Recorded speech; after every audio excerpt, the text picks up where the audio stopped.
Does Mormonism get in the way of learning about Jesus? Next on the Ex-Mormon Files.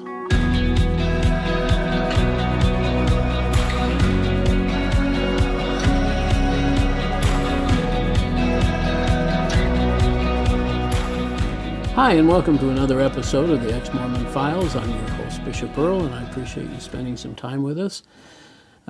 Today we have Karen Cross here, who's come to share her story, and we're going to meet her husband next time. But Karen, I'm really happy to have you here. Thank you. And I guess as we kind of do every time, where are you born and where are you from? Where did you grow up?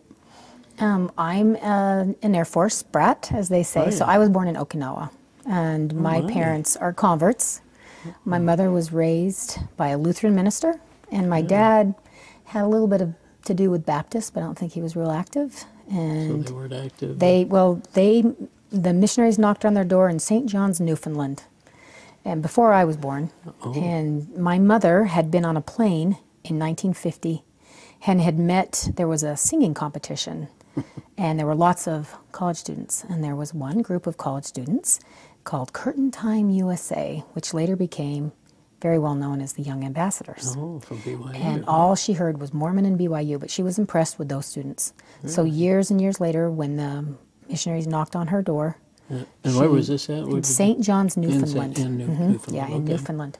And my parents joined the church, and that was back before they required you. My dad was a heavy smoker, 3 packs a day. I don't even know really what that means, but yeah, he said if he was awake, he was smoking. So they allowed him to be baptized with that.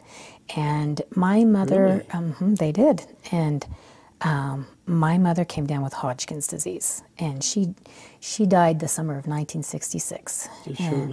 Yeah, they were married about 11 years. I was 3. Oh. And my mother was given a blessing. And in that blessing, my father wasn't there, and she was really ill that last summer, and she knew she was dying. Mm-hmm. He didn't know she was dying. She knew she was dying. Mm-hmm. And she was given a blessing by the branch president in Okinawa that said, your husband will quit smoking today. And he did. Mm-hmm. And that sucked my dad tight. That was church, priesthood, yes. And then she died in August, and then a couple months later, we were still in Okinawa, and a plane crashed coming back from Vietnam. Mm. And he was asked to help clean up the bodies that were in the river. And he recognized some of them. He was a pilot. They were pilots. He knew the pilots. Mm-hmm. And he was getting really angry that they could see his wife, and he was stuck here. Anyway, the branch president said, have you ever heard about eternal marriage? And that was the hook, line, and sinker, and my dad was all in at that point. He wanted my mother, and so we were raised true believing Mormons, and we actually moved to Utah. When he retired, I was almost 5. Oh, really? I grew up within sight of BYU. My mother's dying wish was to raise us at BYU, and he didn't know where that was. Well, he found out where that was, and so I grew up in Provo. So you grew up in Utah County? Yeah, so we moved here, and it's interesting. I've lived here most of my life, and I felt like an outsider. The people in my neighborhood, we were outsiders, and because we weren't from Utah, and so you really felt that. Oh boy, did I feel that, and I didn't have a mother. You know, we didn't fit the family. My dad was well respected, which made it easier for us kids. I mean, in the Mormon Church, if your parents are respected, the kids are treated better. Yeah. You know, and in that case, that was for me. My dad actually, my dad was so cute.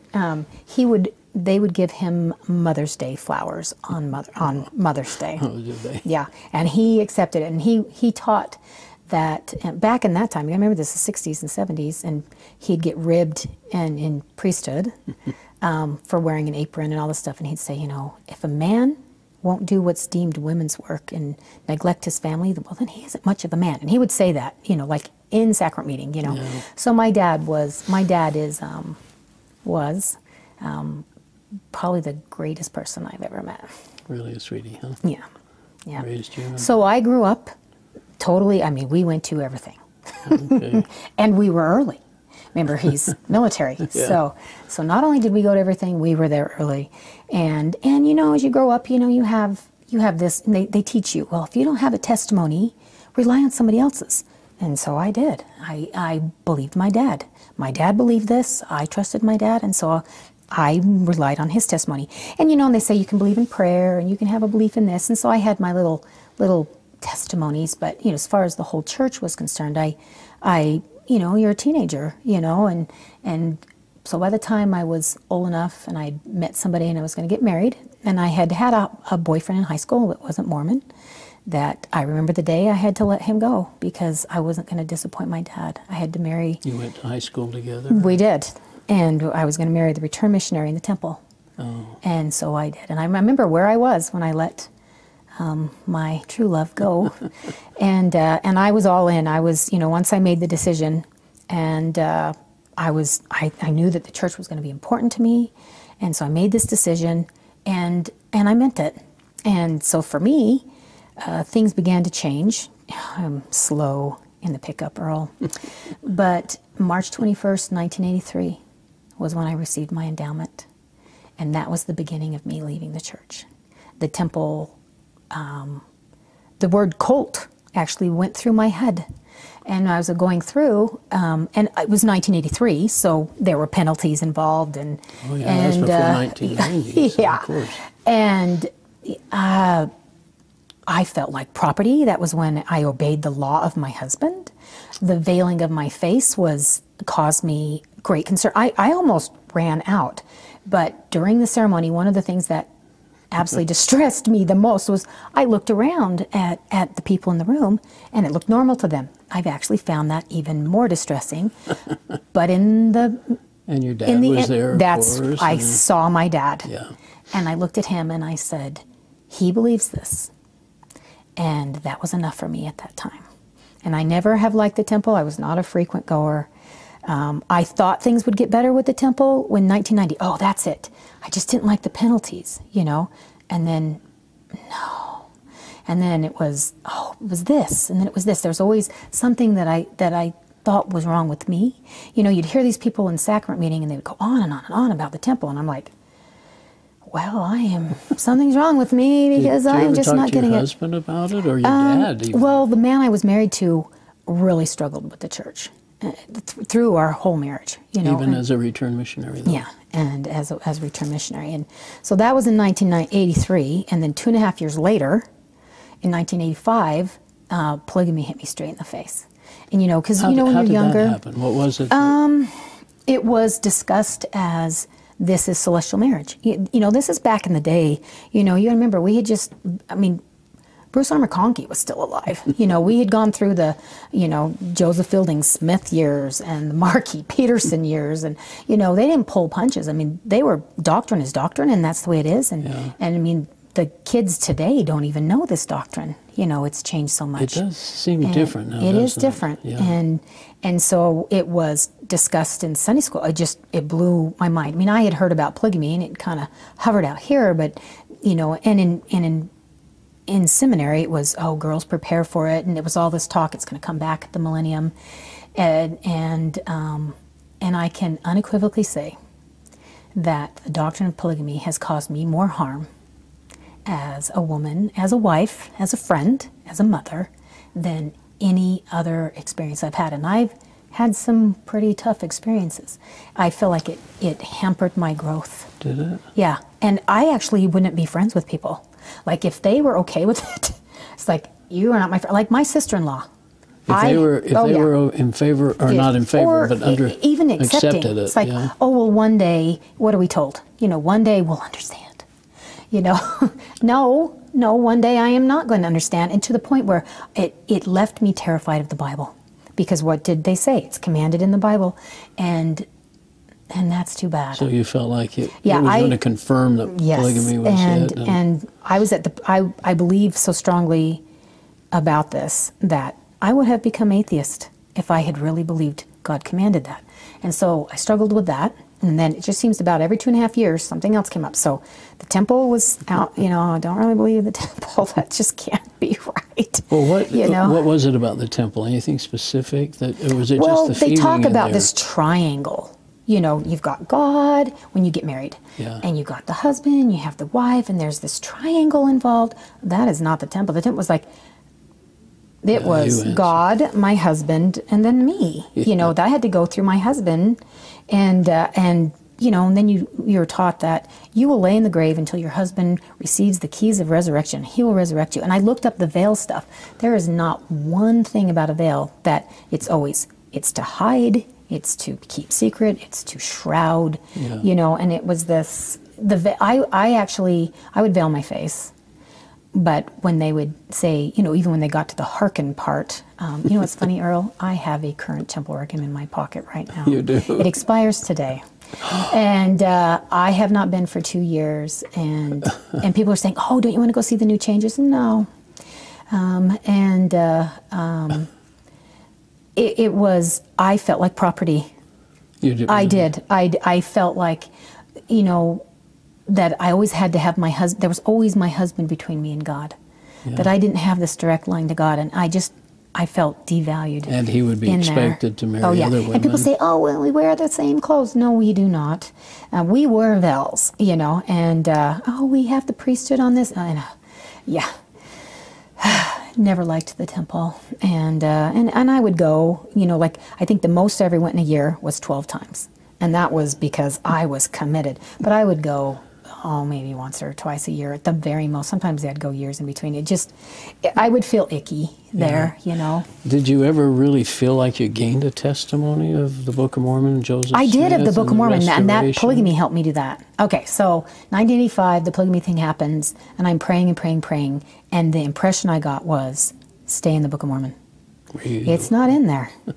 Matter of fact, a lot of Mormon teachings aren't in there. Right. As the Book of Mormon is infinitely closer to the Bible than Mormonism is to the Book of Mormon, and so I did, and I did gain, you know, a testimony of just, I don't know. I mean, there are certainly some problems with the Book of Mormon with racism, and certainly lots of problems. I mean, certainly anachronisms and all that, but I did gain a belief that in God. And so 2.5 years later, in 1988, we were having a discussion in Sunday school about the sireship of Jesus Christ, which sent me into another tailspin of doctrine.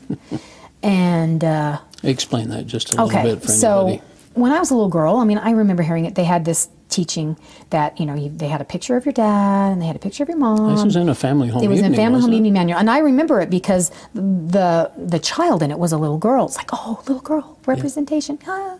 And then they have God and Mary, and then it points down and it says Jesus, you know. So we were discussing the sireship of, you know, and they didn't come out and, you know, I since found out this. No, I was in the class. You were in the class. And the teacher alluded to this, and somebody else kind of picked up on it. And I was like, wait, hold up here. I just want to make sure I got this right. Are you saying that God and Mary had sex, you know, had intimate relations? And one guy speaks up, well, it is none of our business. And I was like, it is our business. If you want me to worship this God, it was my business. So I actually went on a research. And boy, I found a lot of prophets. And they say, I mean, Melvin J. Ballard's actually, I mean, his is probably the boldest. No. It just is how you would sire your children is how God sired Jesus. Yeah.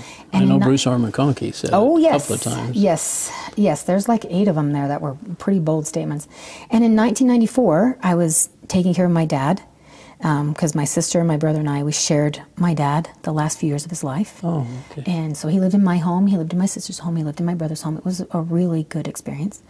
And I was at my sister's house, and this revelation thing came into my head.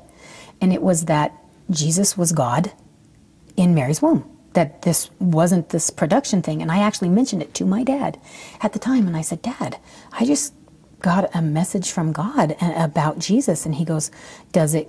And I said, and it doesn't match any doctrine that we have. And you know what he said to me? You just keep it in your heart and don't share with anybody. But you keep it.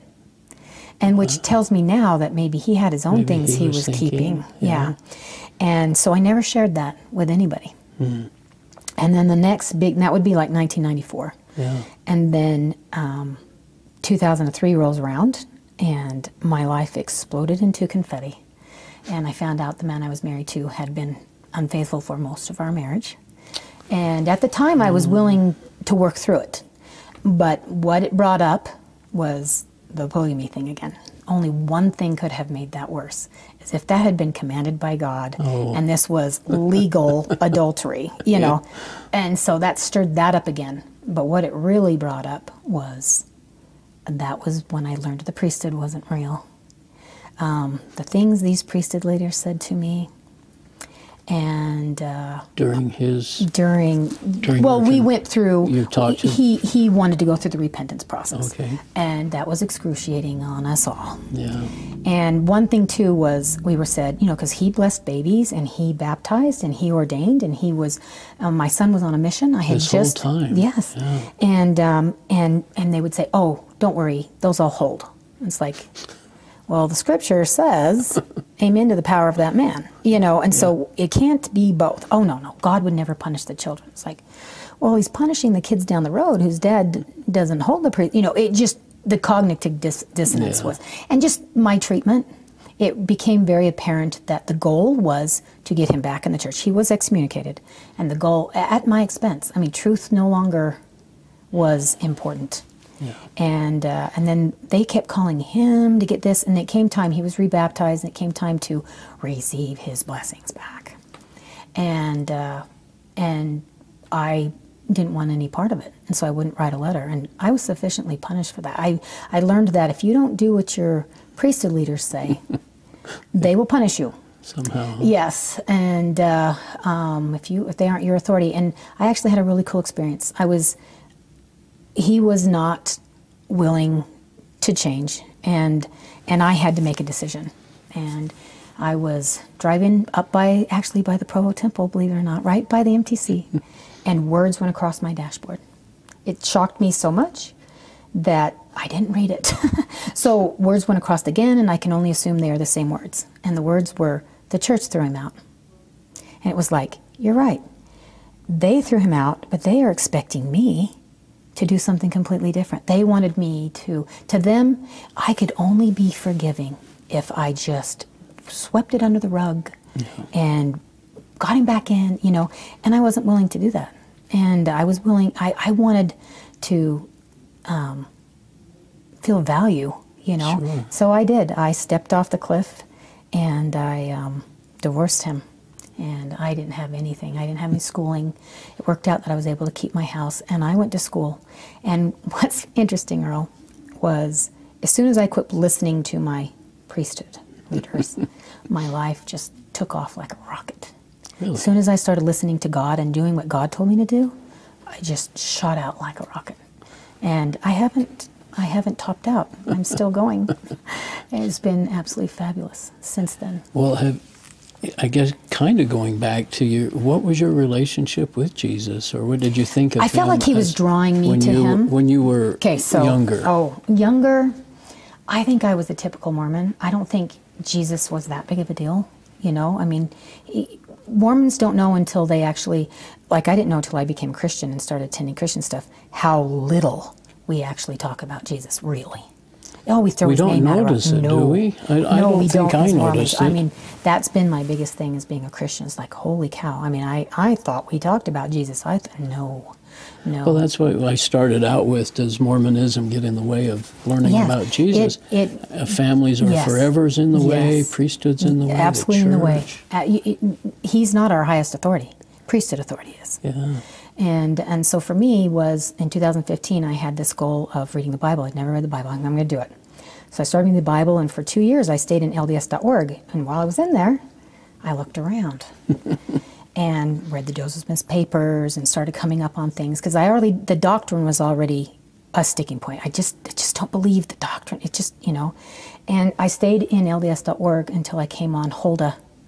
And in 2 Kings, it talks about King Josiah. It's like, you know, we got to know what God's talking about. So he sends the high priest, he sends his priests, you know, go find out what God wants us to do. So he sends them to the prophetess, Huldah. I thought, oh, let's see what the church says about that. So, of course, I'm back on LDS.org, and it said, Huldah has the gift of prophecy. like every member of the church can have. It's like, poof. So what I did with that, Discounted her completely. Yeah, let's just hold up. I decided to look at the Bible scholars, and this is the same month that I was teaching gospel principles. I was looking up a talk that Jeffrey Holland had given that summer called "The Greatest Missionary Story Ever Told," and all I could find was a recantation. So Jeffrey Holland was very helpful in my exit, because what I learned was I believed that missionary story when I read it. Oh, sure. And to find out that that was a complete lie told me that, Karen, you can believe a lie and think it's the truth. See, those little things just penetrate the heart, don't they? And your mind? Yeah, that opened up the world for me. And when I opened up this recantation, Radio Free Mormon, I don't know if you've heard of him. He was also in, because you know how they have a list of, you check this out, and that kind of opened up my world. And so I decided in 2018, my spiritual goal was I wanted to learn what the grace of God really was. What is this grace that they're talking about? But you hadn't really understood that as a Mormon. No, because as a Mormon, it's His grace is sufficient after all you can do. Yeah. You know, after you deny yourself of all ungodliness, like that's possible. So who threw grace out there to make you question? Oh, I read the Bible. I was reading the Bible. Of course. and it was different than the Book of Mormon. Yeah. And so 2018, and then I decided, okay, I already don't believe in the priesthood now. I don't believe in the temple. I don't believe in polygamy, for sure. So I don't really believe all these things, so what am I doing? You know, and so I said, okay, let's look into the history. And then it was crumbled quick. Yeah. And in May of 2018, I started looking around. This is just a few months ago. Yeah, it's not been very long. Yeah. I'm fresh out. And I was looking at podcasts. And in Lehigh, they had this Fellowship Bible Church, and this Pastor Chad was giving these lessons. I mean, oh my goodness. I felt like I could see in color for the first time. I felt like my ears were open for, what they talk about, you know. And I just plucked my courage up one day and drove down there and attended the class. Fell in love with it. Was this on a I've been going since. Or? It was on a Sunday morning. So I would go to that, and then my church was at 1. Then I'd go teach my lesson at 1. And what they don't know is since October, I had been using Bible scholars. I wasn't using LDS material anymore. And we actually were like, oh my gosh, these lessons are so awesome. It was like, yeah, because we're getting it from people who know what they're talking about. Because you were teaching gospel principles. I was. But you were using Bible scholars and Pastor Chad. And so when and the people listening liked it. They loved it. Yeah. Oh, I would get texts and say, where are you learning all this stuff, you know? And and then there was a bad experience because I ended up, I'm remarried, and there was a bad experience, and he's a convert. With a primary president from another ward, and I knew it would happen one day, and he was hurt badly, and he didn't want to come anymore.